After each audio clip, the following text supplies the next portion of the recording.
Okay, I'm out on Narrabeen Lakes this morning. It's just before work, it's about 8 o'clock. And I'm going to do a bit of paddle up practice. Maybe see a bit of flat water paddle pumping. It's always a big thing of downwinding, is being able to get yourself out of the grave. Just do a bit of cardio workout. So first one, I'm going to go up to that green marker up ahead and paddle up onto foil and try and pump down to this yellow marker. See how we go.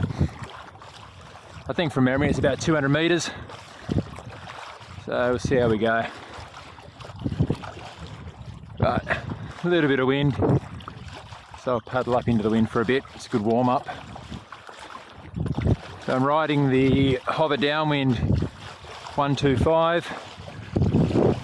See, it floats me really easily.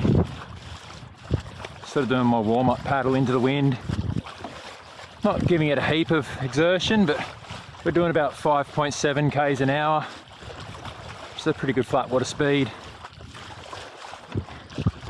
5.8. Slowly work my heart rate up a little bit. I'll try and put in a little bit more now. Just warm me up.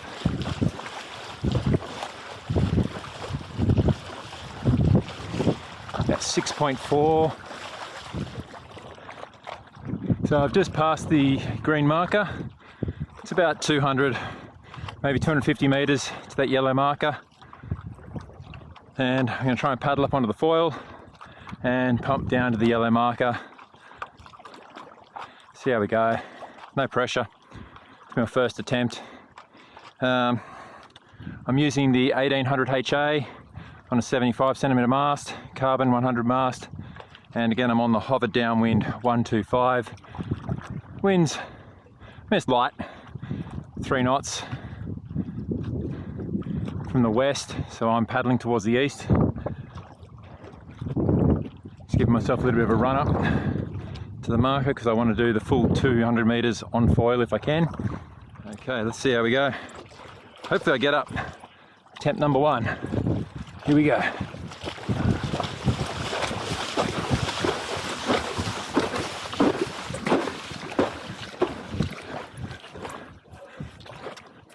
All right, so I'm up on foil now. I'm just trying to get nice and high. Try and minimize the amount of effort I'm doing. Bit of breathing. It's kind of hard to talk at the same time.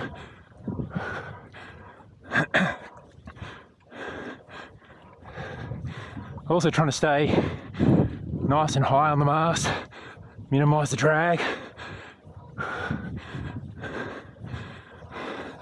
Doing about 16, 17 k's an hour.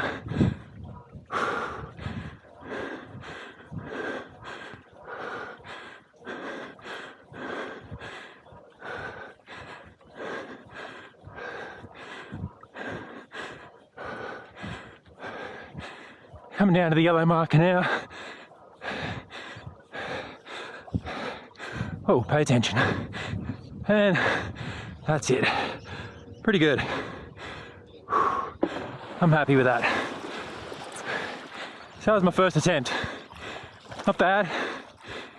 Let's get my breath back and I'll debrief the tent then. I'm still dry. A little bit out of breath still, but recovering. Heart rate maxed out at 138 after the run. When I came across the line I was at 106. I am wearing the Polar forearm monitor, so it's a little bit more accurate than just the watch, or quite a bit more accurate. 138's great, relatively easy to recover from. Haven't paddled that far, only paddled about 20 meters. I'm already down to 105, so I'll go back up and do it again. Quite difficult to talk during the pump down, but I'll try it again. It affects your efficient use of your air intake by talking. So some key things that I'm going to be working on this next one. Obviously I made it up on that one relatively easily, I'm happy. Something I didn't mention before, I've got the 1800 HA on, but I'm also using the 220 rear. Now I go backwards and forwards on rear wings like they're going out of fashion.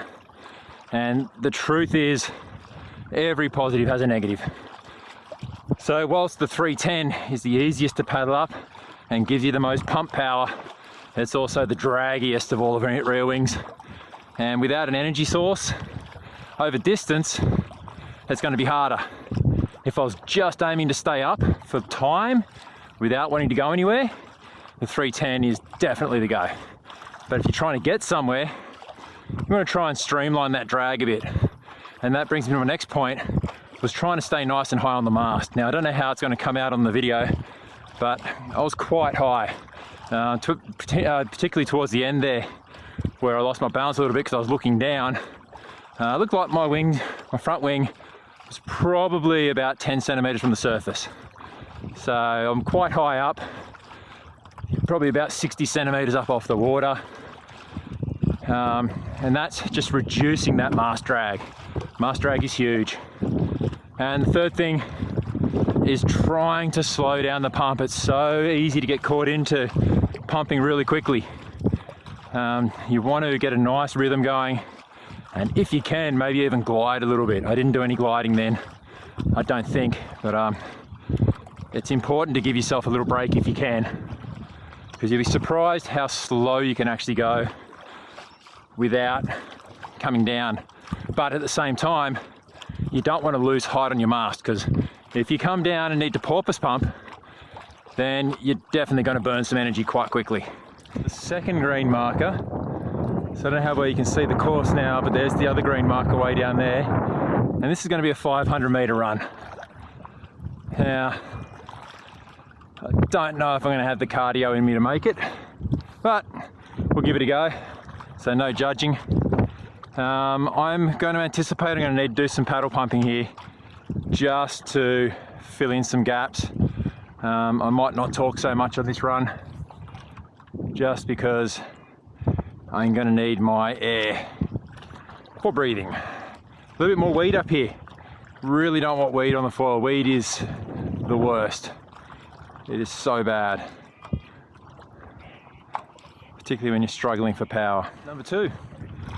Going for 500 meters. That's longer than you'd think. Here we go.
Oh, that was good.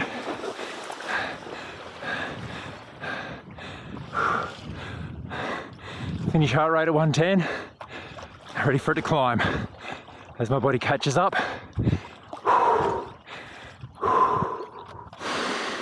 Get that air in. 118, 119, 125, 129.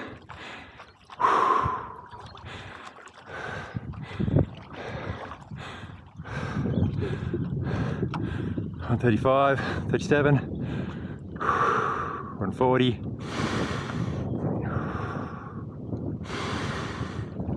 There we go, 141. That's not bad.